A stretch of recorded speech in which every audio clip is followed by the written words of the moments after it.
Let's say someone wants to donate artwork to a gallery, and they're nice paintings, worth some dough. So far, so good, except things can stay in vaults for decades and decades. And so these things just unfortunately are taking tax dollars to care for them. And I can't even tell you how much insurance is spent on things that have nothing to do with the purpose and the mandate of museums. Yeah, someone can donate a painting, but then what?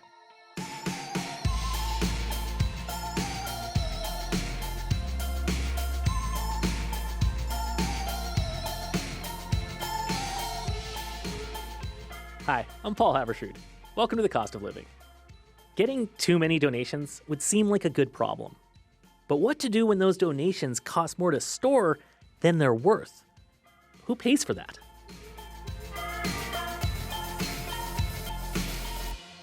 Later in the show, in a normal year, this is the time we do a story like 3 big things to expect in 2025. But this is not a normal year. In politics or for the economy. Up first, Danielle Nerman goes to a museum.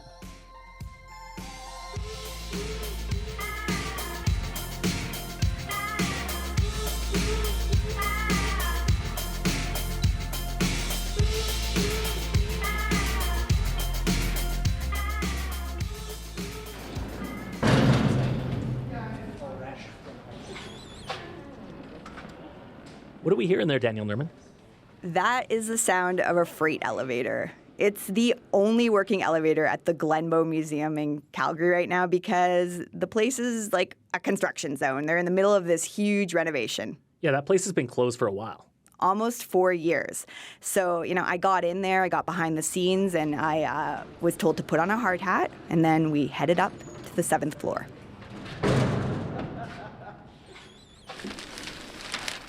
I actually don't even know what's in here. Oh yeah, so see here, like World War II RCAF kit bag. Nicholas Bell is the CEO of the Glenbow. He showed me some of the stuff in their vaults, and there's a lot of stuff, and their new state-of-the-art storage system. This is one of the strongest collections of historic samurai armor in North America. And so you see how the shelves and the units have been designed specifically to house this armor. It's like a California closets on steroids. You know what I mean? So even museums want more closet space. Oh, yeah. I mean, the Glenbow has 250,000 pieces in its collection, so it kind of needs it. And this new reno gives them a lot more space, which is a luxury that most public art institutions don't have. Storage is a challenge for every big and small collecting museum on this continent. They're bursting. Yeah, you hear about this, that museums, galleries, they have way more stuff than any of us will really ever see. Oh, yeah. Only 6% of the works at the Montreal Museum of Fine Arts are actually on display. And at the Vancouver Art Gallery, it's 1%. And so what happens to the rest, like the 99% of stuff? It's sandwiched and squeezed into storage. And that's become a problem. A few years ago, about 400 museums and historic sites, they were surveyed about this issue, and almost half said artifacts were at risk of being damaged because of overcrowding. So why do they have so much stuff? Well, Canadians are a generous bunch. Gina Rothstein is a philanthropy advisor. She helps people figure out what and how to donate. She says many baby boomers are downsizing, some of them have valuable art, and they're giving it to galleries and museums, partly because they want to spread the love, but also it's very lucrative for an individual to make a donation of artifact to a charitable museum or gallery. And when she says lucrative, she's saying you get a pretty nice tax break. Like, let's say you bought a painting years ago for $5,000, and today it's appraised at $50,000. If you sell that, you have to pay tax on the capital gains. If you donate it, you don't. So if I donate my print of dogs playing poker, and then at tax time, sweet, sweet tax break. Oh boy, the bar is a little higher than that, Paul. It has to be certified as cultural property, so it does have to be really special. Well, in this one, the Labrador is cheating. I think that's special. Listen, we're talking about tax breaks here for like heritage items, okay? And this actually goes back to the 1970s. At that time, Canada didn't have any rules to stop national treasures from leaving the country. Over the years, they had lost a lot of paintings and Indigenous artifacts to international collectors. So the feds created generous tax incentives to stop that from happening. It really was to ensure that Canadiana stayed in Canada. What we didn't plan for was just the magnitude of these gifts. Every year, hundreds of objects move from private hands to public ones. And in the last 20 years, some museums and galleries have seen their collections double. And not a lot of institutions actually are set up to manage them, let alone display them consistently or store them. We just haven't invested on the infrastructure at the same rate that we have encouraged the donation of the artifacts. There's an irony here, though, isn't there? People are donating all this valuable art. It feels like, hey, this is a good thing, generous, all that. But then at the end of the day, some of it might end up costing more than it's worth. Yeah, well, you can't put these works in a shed outside. You know, they have to be handled very delicately. You need to control the temperature and humidity wherever they're stored. And then you have to insure everything. So it's expensive. And it's not like museums, galleries, they're known for having a lot of spare cash just on hand. No. They're always lobbying and fundraising to come up with more money. And Gina says that's one of the unintended consequences of the current system.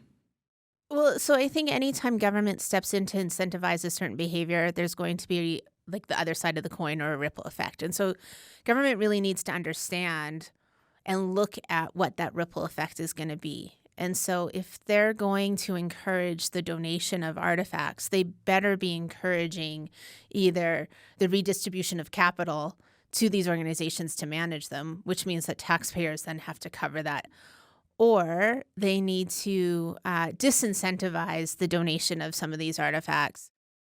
So she actually thinks the feds need to make it less attractive to donate art. Well, if we don't want the cost to land on us, yes, these are publicly funded institutions. Okay, then, assuming taxpayers don't love the idea of paying for art storage, is there anything to be done about this? Well, some galleries have stopped taking art donations, like the McMaster Museum of Art in Hamilton. And last year, the Manitoba Museum, they took a pause. But you know, public art institutions, they have to walk a fine line. They spend years building relationships with private donors. Caitlin Brewer is an appraiser in Vancouver with Bonham's Auction House. She says it can be hard to say no. I think historically you've just seen institutions accepting things because, you know, the person has been very supportive of them during their lifetime and they feel like it's their responsibility.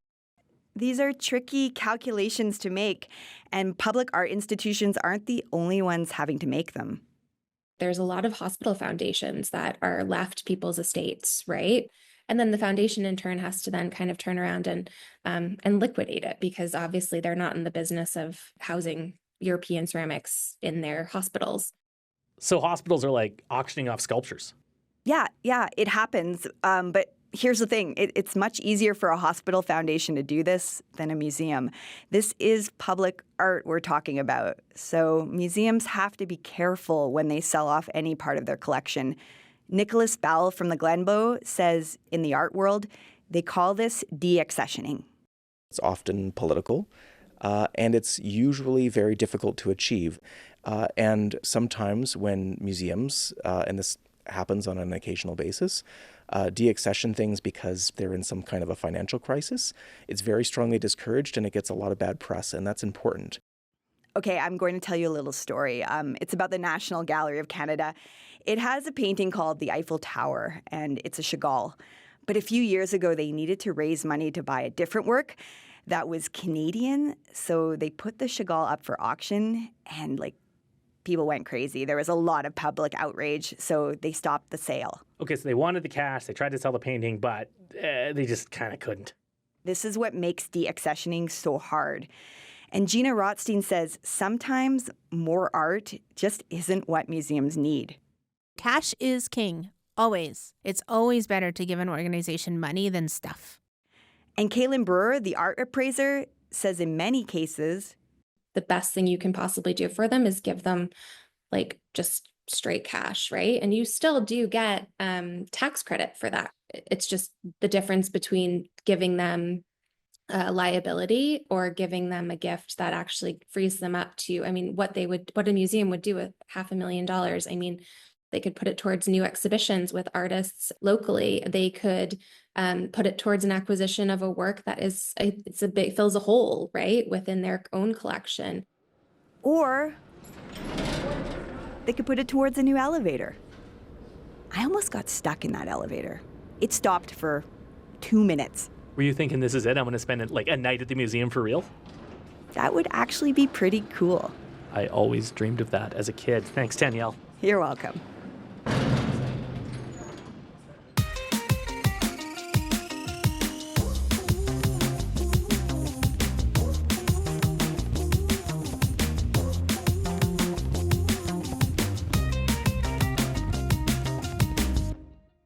Well, the year has barely started, and already the Prime Minister has stepped down, Parliament is prorogued, Trump is days away from taking office and maybe starting a trade war. The economy is looking at all this and thinking, so yeah, where does this leave me? Here to help untangle a very tangled start to 2025, we're joined by Goldie Hyder. He's the head of the Business Council of Canada, which represents many of the country's biggest companies, and Benjamin Tell. He's Deputy Chief Economist at CIBC. Hello to you both. Great to be with you. A pleasure. Thank you. So Benny, let's start with you. When you look at what's happening with all the political uncertainty that's out there through the lens of the economy, what is the first thing that comes to mind for you? Confusion. If the real and ultimate measure of intelligence is what you do when you don't know what to do, then the next few weeks, months, and quarters will test the economic IQ of every central banker in the universe, because they're the first to admit that they have no clue what's happening. Nobody knows. We have a situation in which the Trump administration is taking over, and the goal, the aim, the main goal, as far as Trump is concerned, is uncertainty. And the tool is chaos. If you are a CEO of an American company and you are thinking the US or outside the US, you're definitely going to the US now because you don't know what will happen elsewhere. That's exactly what he wants. So all those tweets, all those statements are aimed to confuse us, to create an environment of uncertainty, a foggy environment, and it's succeeding. We are talking about it. I think that's the way to look at it. So at least the next 6 months will be extremely volatile, very uncertain, and we'll have to deal with it. Well, Goldie, the old saying is business hates uncertainty. You're representing big business. Is that the top thing on your radar right now? Without a doubt, Benjamin nailed it. This is exactly what he wants, that confusion and that chaos, because his end game, this is his prerogative, and that's why he's the president of the United States, is to generate conditions in which capital flows into the United States. You don't want tariffs. You want lower taxes. You want better regulation. Move your business. Come to America. The consequences, of course, is that it creates a lot of uncertainty and unpredictability and weakness in other countries. And that's not necessarily a good thing in the global world order in which we find ourselves. And so vulnerability, I feel like we're very vulnerable. I think the fact that we don't have a truly functioning government, in the sense that it's really a caretaker government now, for the next 6 months, we between this and an election that's imminent, that's a lot of uncertainty, political uncertainty. And pile onto that the economic uncertainty, never mind all the risks that were already present before, which I'm sure we'll get into, it will create some chill when it comes to investment. Well, Benny, where does that leave you? You started by talking about uncertainty. If you think about the issue of potential tariffs, how high is that on your radar right now? Yes, very high. I know that many listeners are very disappointed by now because everybody promised them a recession, and we didn't get a recession. Well, let me tell you one thing. We are already in a recession. The only reason why GDP as a whole is not negative is because of the fact that we got 1.2 million people into this country over the course of breakfast. You do it per capita, we are actually in negative territory for 5 quarters in a row. So the starting point is not good. Add to it the fact that the government is not functioning now. This is a major crisis in a very unfortunate time.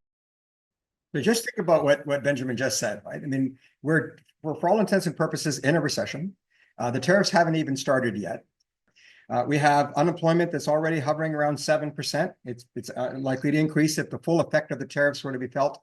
We thought we had just tamed inflation, but one of the consequences, of course, of this will be inflation. The dollar is down. People are going to have to pay more for things. People are going to start feeling that affordability thing that everybody says they've got a handle on. We don't have a handle on it. If you're doing tariffs and counter tariffs, if we get into that kind of a situation, we have to be very careful not doing a lot of self-harm here.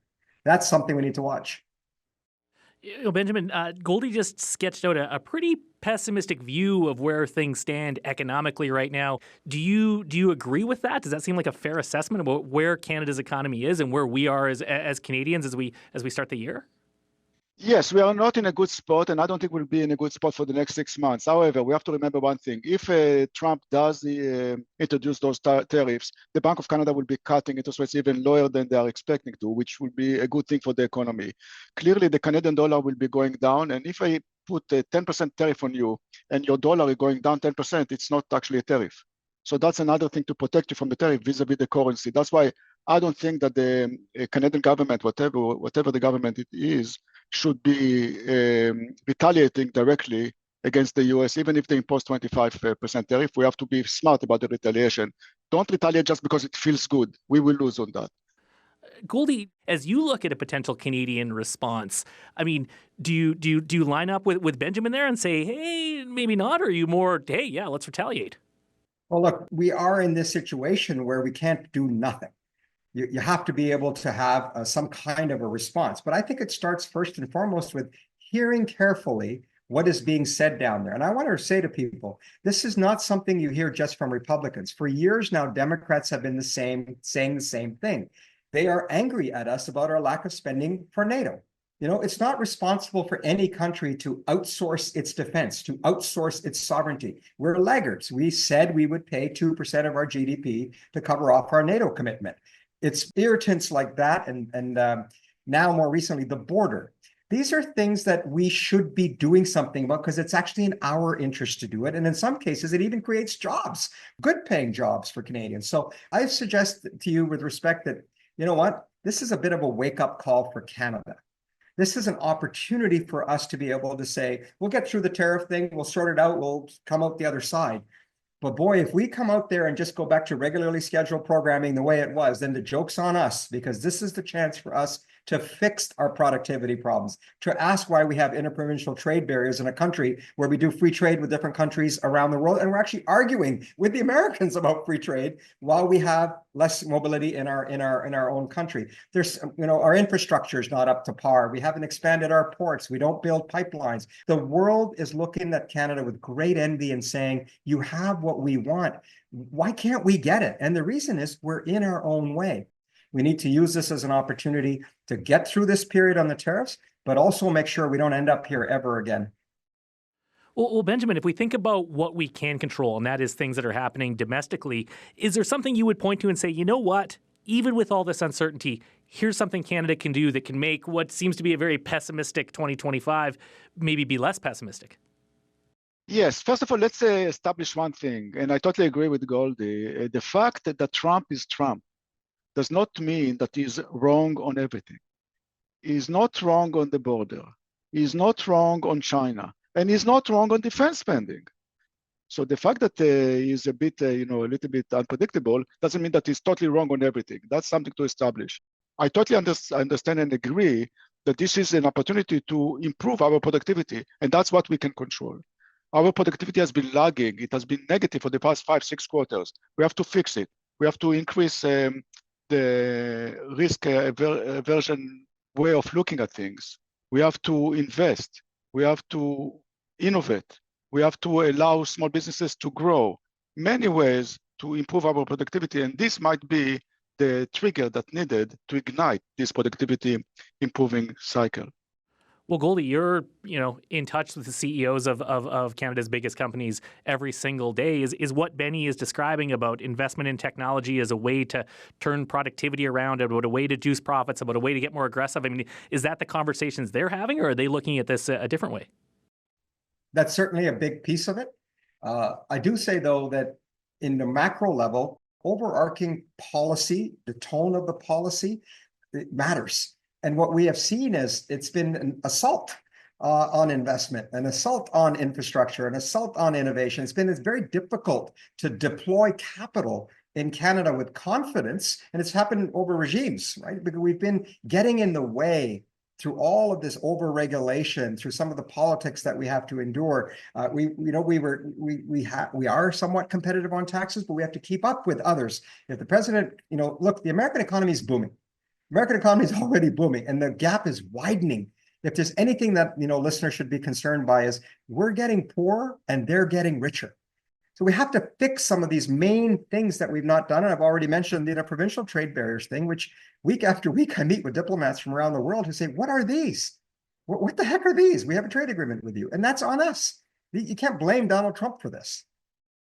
I want to follow up on something. You said we have an assault basically on business, and that's a strong word to say, an assault, Goldie, and it feels respectfully like a little talking pointish to me. No, I will tell you that there is a fatigue with the populism on both sides. You're seeing the attacks now on CEOs and others, and we better be careful. We better be careful, because at the end of the day, capital is extremely mobile. It will go to where it's welcome, first and foremost. Secondly, if you are running a country, one of your primary fiduciary duties beyond keeping it safe is to help grow an economy, create the conditions for business to do business, to invest in their employees, their workers, the skills, the development that's needed, in the technology, in the innovation of the future. So it seems to me like we're not working in partnership. We're not synchronized to do what traditionally has been the case, where business and government, sure, we disagree about some things, but overall we were rowing in the same direction. Instead, it often feels now to many that we're at loggerheads, that we have to explain basic math to our governments to help them understand the importance of some of the issues that CEOs are trying to raise. We spent 9 years now trying to talk about the deficit, and look where we find ourselves today, at a time in which we may need more fiscal room than we have.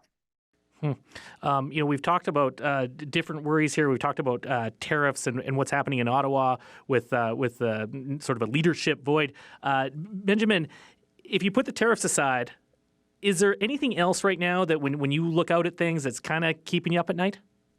Yes, clearly, beyond tariff, we are talking about geopolitical situations that can create a supply chain issue. We're talking about the Middle East. We're talking about Russia, Ukraine. So I'm basically worried about all those things. But one thing that actually I'm encouraged by is actually what Trump is going to do. Let's assume that he's not going with tariff or something light tariff, but he's going to introduce tax cuts to corporations and accelerated depreciation in the US. We will have no choice but to follow suit, which is a good thing, because we need to cut the corporate tax rates. So in many ways, it can actually help Canada. Well, right now, if you just look at the polls, they suggest that we're going to see a new government, probably a conservative government, by the end of 2025. If that does happen, is there one potential change? I mean, you mentioned lower corporate tax rates, but is there either that or something else that you would have your eye on for a new government to bring in? Yeah, I think what you will see, all things being equal here, is a far greater commitment to taking a look at the fiscal picture of our country, that we just can't keep going in the direction that we have been going. So that's encouraging, because businesses do look at a country's balance sheets and say, if this is a government that has no concerns about its deficit and debt, it usually leads to taxes down the road for corporations and or individuals. So I think we hope to see a government that is more serious about the fiscal picture. And secondly, and this may be the Albertan in me, but my God, everywhere I go around the world, the people are saying, we want your energy. We want your energy, and we need to get it out, not just south, but in other directions as well, starting with getting more into Asia. Just out of British Columbia, we're now, in a matter of 6 months, our first LNG plant, and of significant size and scale, is going to be operating as LNG Canada. There's a permit, you can permit phase 2, I believe it's done. Let's get more to get countries off coal. So that's your best climate plan, is to help countries reduce their emissions who are running coal by having a transitory fuel as they transition into nuclear and into to SMRs and to carbon capture and renewables and all the other things that are out there, hydrogen. Those things are important from an innovation perspective, but there's still some time to go to get them commercially viable and operational. In the meantime, energy will help us grow our economy and continue to be able to help pay down some of that deficit and debt I spoke about. And as I mentioned earlier, if we do the things we're talking about on defense, that's an opportunity to help ourselves. create jobs here, right here in this country. But it requires a partnership with government, Paul, and I'm hoping that will come. Benjamin, Goldie just mentioned deficit and debt. When you look at Canada's fiscal house, right now, how are you feeling? You know what? We are okay. Relative to the US, we are okay. We are not really in a major debt. The deficit is not huge. However, if we continue to spend the way we spend, and if the public sector is taking over in terms of growth and job creation, then we have a problem. So I think that will change with the new government. Interest rates will be going down. That will help to lift the economy. I think that the productivity movement that I'm talking about is going to happen, and that will lift our ability to grow. I think that the Trump story will not be as significant 6 months from now, and therefore we can breathe more easily.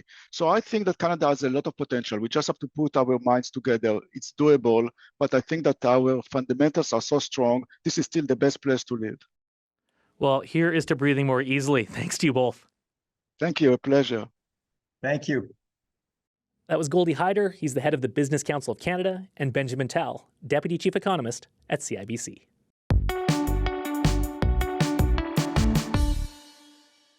Coming up on next week's show, Canada is pulling back on immigration, but could it actually be too much too soon? We've gone from immigration rates that are pushing population growth above 3% year over year, which is unheard of in the developed world, to negative population growth. That's not stable. There's a way to correct the system to get the ship back in its lane, get that train back on the track. But this is crashing in the other, it's oversteering. You've just gone into the guardrail on the other side of the highway, basically.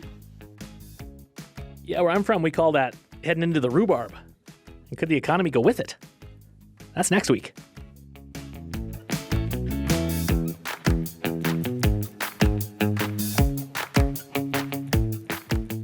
The Cost of Living is based in Calgary. The show is produced by Daniel Nerman and Jennifer Keane, with special help this week from Allison Dempster. I'm Paul Haverstrood. Thanks for listening.